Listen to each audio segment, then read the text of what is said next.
Finally आज revaluation का portal open हो गया और आपको पता है मैं अपने स्टूडेंट की रीवैल्यूएशन के लिए प्रोसेस को आगे बढ़ा रहा था। जब मैं प्रोसेस को आगे बढ़ा रहा था तो आप खुद देखिए कि प्रोसेस का क्या हाल हो रहा है। चलिए मैं आपको विंडो पे लेके चलता हूं। सीबीएसई ने टाइम लिया इतना, मुझे लगा कि अब प्रोसेस इन्होंने ठीक कर दिया होगा। ये डिटेल्स डाल दिए मैंने, रोल नंबर डाल दिया मैंने बच्चे का, फादर नेम डाल के भी देख लिया, मदर नेम डाल के भी देख लिया मैंने, और एडमिट कार्ड पे उसके पापा का नाम भी डाल के देखा, मदर का नाम लेके भी डाल दिया। ये पासवर्ड भी बिल्कुल ठीक है।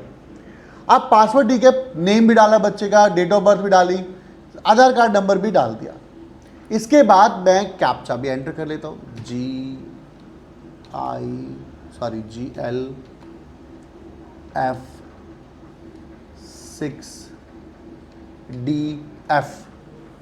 ये भी मैं अब यहाँ पे साइन इन कर लेता हूँ। अब यहाँ लिखा हुआ देखिए, verification failed, please check your detail and try again later. अब क्या होगा, कुछ दिन तक अब ये ड्रामा चलेगा। फ्रस्ट्रेशन इस लेवल पर आएगी कि ये भी ओपन नहीं होगा। चलिए, पर इन्होंने सीबीएसई ने एक वीडियो रिलीज करी है। चलिए मैं मान लेता हूं कि मेरे से गलती हुई होगी, मैंने कुछ चीजें अपलोड नहीं की होगी प्रॉपर, बट आप अपलोड कर लीजिएगा। अब मुझे कमेंट करके बता दीजिएगा कि हो सकता है मेरी साइट ओपन ना हो रही हो। ऐसा पता नहीं कितने लाखों बच्चों के साथ होगा। फिर ट्रॉमा में जाएंगे, जो बंदे चेकिंग कराना चाहते होंगे वो कराएंगे। बट मैं इनकी एक वीडियो देख रहा था, इन्होंने आज एक वीडियो रिलीज करी है। वो वीडियो देख के मुझे लगा कि हाँ चलो यार ठीक है, सीबीएसई ने कुछ तो अच्छा किया है। इन्होंने वीडियो में वेरिफिकेशन का प्रोसेस डाला है। इन्होंने कहा डैशबोर्ड ऐसे खुल जाएगा आपका। जब डैशबोर्ड खुल जाएगा तो डैशबोर्ड खुलने के बाद आप यहाँ पर आगे फॉरवर्ड जब बढ़ेंगे आप, तो फॉरवर्ड बढ़ने के बाद आपने सब्जेक्ट को सेलेक्ट कर लीजिएगा। जब आप सब्जेक्ट को सेलेक्ट करेंगे, मेरी साइट तो नहीं खुली, कहीं आप लोगों की साइट खुल रही हो, तो मैं आपको यार विंडो पे लेके चलता हूँ। रुको, ये आप लोग लॉगिन कर लीजिएगा, ये डैशबोर्ड आ जाएगा। बहुत टाइम से आप ये डैशबोर्ड देख रहे होंगे। फिर उसे आप आगे बढ़ाएंगे, वो सब्जेक्ट आ जाएगा वेरिफिकेशन ऑफ इशू। फिर सेलेक्ट सब्जेक्ट ऑफ वेरिफिकेशन आएगा, उसमें आप इंग्लिश कोर को डाल दीजिएगा। इंग्लिश कोर डालने के बाद जो भी इंग्लिश है, जो भी आपका सब्जेक्ट है, उसको क्लिक करिएगा।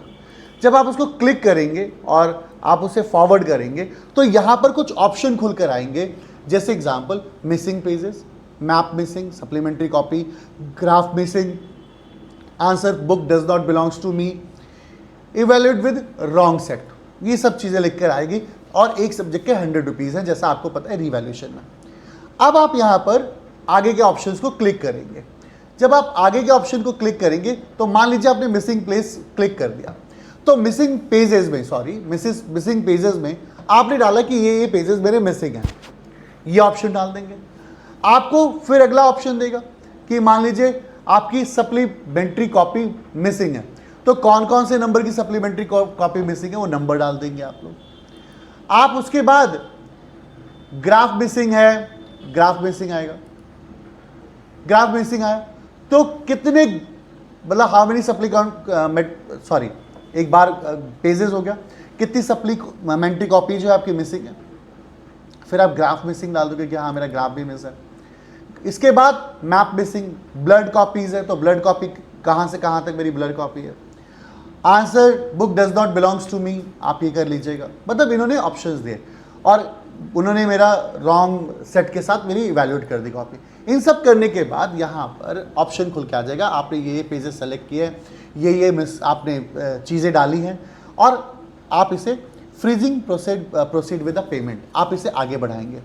जब आप इसे आगे बढ़ाएंगे तो आगे बढ़ाने के बाद आप एक चीज़ देखेंगे कि वंस आपकी पेमेंट हो जाएगी लॉक, तो उसके बाद आप उसको चीज़ों को चेंज नहीं कर पाएंगे, मॉडिफाई चीज़ों को नहीं कर पाएंगे। चलिए भाई, पेमेंट भी कर दिया हमने, आगे पेमेंट भी हो गई हमारी। अब जब पेमेंट हो जाएगी तो आप फॉर्म डाउनलोड कर लेंगे। अब फॉर्म डाउनलोड करने के बाद ये वेरिफिकेशन इश्यूज हो गया, आपने सारी चीज़ें डाल दी। अब इस पॉइंट पर, इस विंडो पर आपकी रीवैल्यूएशन होगी, रीचेकिंग होगी।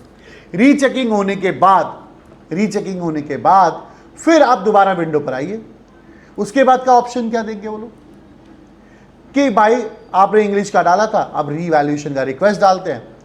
वेरिफिकेशन इशू को देखने के बाद वो जो भी टाइम देंगे, उस टाइम देने के बाद आप यहाँ पर अपने मेन पॉइंट्स डाल देंगे। अब आपने इंग्लिश का दोबारा सब्जेक्ट सेलेक्ट किया, आपने बोला क्वेश्चन नंबर 1 ले लो। क्वेश्चन नंबर 1 पे पेज नंबर 1 इतने मार्क्स मिले हैं, मार्क्स इतने मिलने चाहिए थे, और रीजन आप यहाँ पे डालेंगे।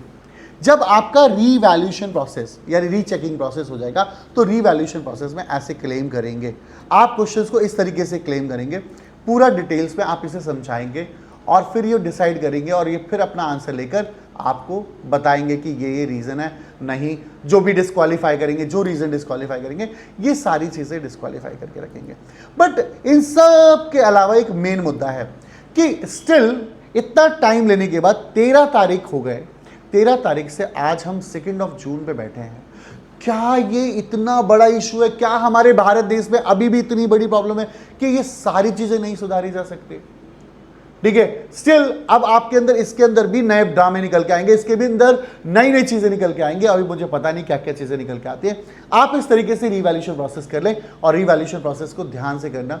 मार्क्स वो डिडक्ट भी कर सकता है अगर कम हो रहे होंगे, क्योंकि वैसे ही सीबीएसई पगलाया हुआ है। कोई भी रिस्क मत लीजिएगा, ठीक है? ध्यान से समझ के फिर आप रीवैल्यूएशन डालिएगा। चलो, कोई भी और अपडेट मिलता है तो 6 जून तक की डेट दी हुई है, कोई भी और अपडेट मिलता है तो मैं आपको नेक्स्ट वीडियो में बताता हूँ। तब तक के लिए जय श्री राम।